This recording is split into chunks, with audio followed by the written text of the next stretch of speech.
Natumaini wewe ni mzima wa afya, na kama wewe ni mgeni na kuomba kitu cha kwanza bonyeza alama ya kengele hapa, subscribe ili tuendelee kupata taarifa kwa muda sahihi na taarifa za uhakika. Asante kama utafanya hivyo na uenjoy taarifa zangu.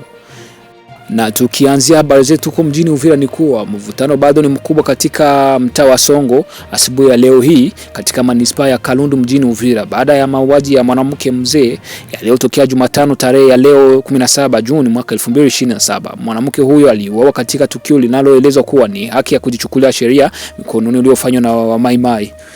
Na kwa mujibu wa shuhuda wa mkazi mmoja wa eneo hilo, anasema kuwa mwanamke huyo alikuwa anatumiwa kuwa alikuwa mchawi baada ya kifo cha mpwa wake wa kike mwenye umri wa takriban miaka 20. Tukio hilo lilitokea katika barabara ya Maendeleo.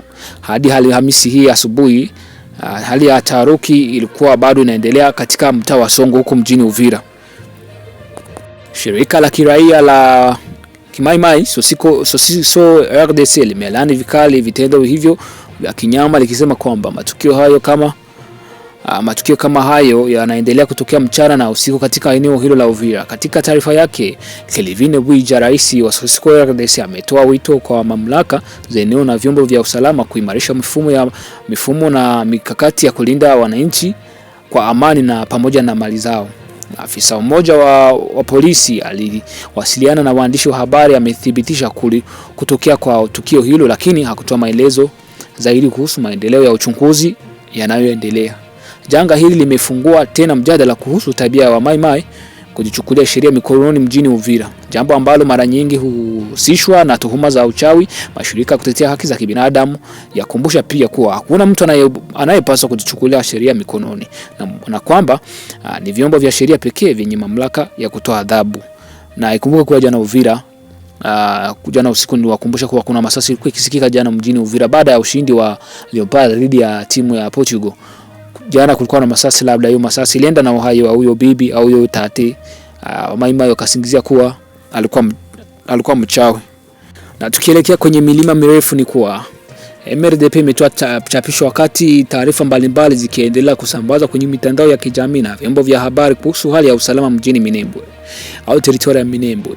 Mmoja wa wanajeshi wa MRDP Twigwane Afande Mavugo Nyandindi amesema kuwa hadi Alhamisi ya leo tarehe 18 mwezi wa 6 mwaka 2026 Minembwe bado iko chini ya udhibiti wa wanajeshi wa MRDP Twigwane Hamadubu yanayoongozwa na General Charles Sematama.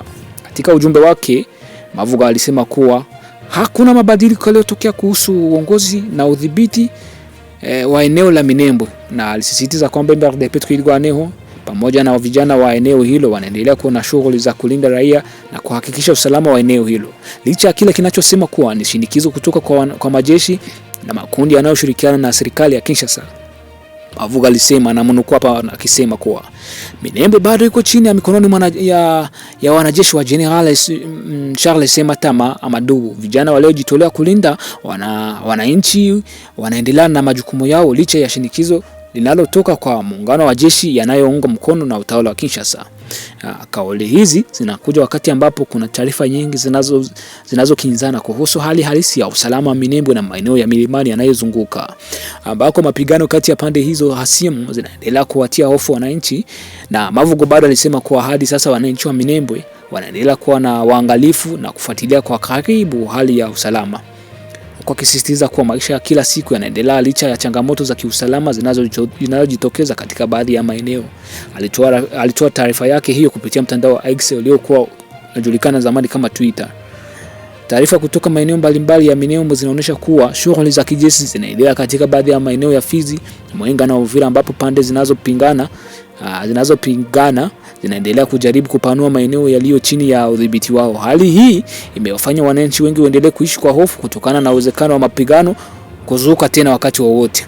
Kwa upande wa MRDP Twigwane wanasema kuwa wapiganaji wao bado wanadhibiti Minembwe na kwamba baadhi ya taarifa zinazoelezwa kuwa mji huo umechukuliwa na majeshi yanayopambana nao hazilingani na hali halisi iliyo ardhini. Pia wanasema kuwa vijana wa eneo hilo wanaendelea kushiriki katika kusaidia wananchi na kuimarisha hatua za usalama.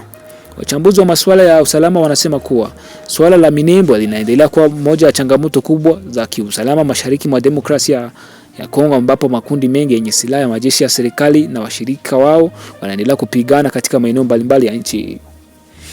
Wakati pande tofauti zikiendelea kutoa taarifa zinazokinzana kuhusu hali ya Minembwe, wananchi wanaendelea kuomba kupatikana suluhisho la kudumu litakalorejesha amani, usalama na utulivu katika eneo hilo. Kwa mujibu wa Mavugo Nyandinda wa MRDP Twirwaneho, alisema Alhamisi hii kuwa Minembwe bado inadhibitiwa na wanajeshi wa General Charles Sematama, huku wananchi wakiendelea kufuatilia kwa karibu mabadiliko ya hali ya usalama katika eneo hilo. Na tukisalia huko teritoria ya Minembwe, ni kuwa wakati hali ya usalama ikiendelea kuwa mbaya katika milima ya Minembwe na maeneo mbalimbali ya mkoa wa Kivu Kusini, mapigano makali yaliendelea kati ya MRDP Twirwaneho na muungano wa majeshi ya serikali ya demokrasia ya Kongo unaojumuisha wanajeshi wa FARDC, jeshi la Burundi, kundi la FDLR pamoja na makundi ya Kimaimai. Taarifa kutoka maeneo ya mapigano yanaeleza kuwa hadi sasa mapigano makubwa yanaendelea katika eneo la Lundu, hasa kwenye kilima cha Ruhinamavi na katika eneo la Gakenke, ambako muungano wa majeshi ya serikali yanaendelea kupambana vikali na MRDP Twirwaneho. Maeneo mengine yanayotajwa kuwa ni operation za kijeshi ni Kalingi na Bidego na sehemu nyingine zilizo karibu na Minembwe.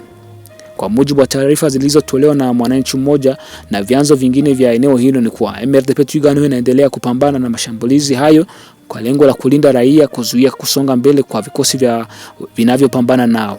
Mapigano hayo yanaendelea kuzua wasiwasi mkubwa kwa wananchi ambao kwa miaka mingi wamekuwa wakikabiliwa na ukosefu wa usalama, kuhama makazi yao na matatizo ya kibinadamu. Katika saa chache zilizopita, uongozi wa FARDC ulitangaza kuwa umechukua eneo la Minembwe Center. Hata hivyo, kwa mujibu wa vyanzo vingine vya habari, taarifa hizo haziendani na hali inayoonekana uwanjani, kwani Minembwe Center bado inaeleza kuwa chini ya udhibiti wa MRDP Twirwaneho. Taarifa nilizozifuatilia hapa Msizo TV ni kuwa zinaonyesha kuwa hadi sasa Minembwe Center bado inadhibitiwa na chama cha MRDP au jeshi la Twirwaneho, na shughuli za kiutawala pamoja na usalama zinaendelea kuonekana katika mji huo. Hali hii imeendelea kuzua mabishano kuhusu taarifa zinazotolewa na pande zinazopigana, huko kila pande ikidai kupata ushindi vitani. Baadhi ya wachambuzi wanasema kuwa taarifa kutoka kwa maeneo ya mapigano zinapaswa kudhibitishwa na taasisi huru, kwa sababu katika nyakati za vita pande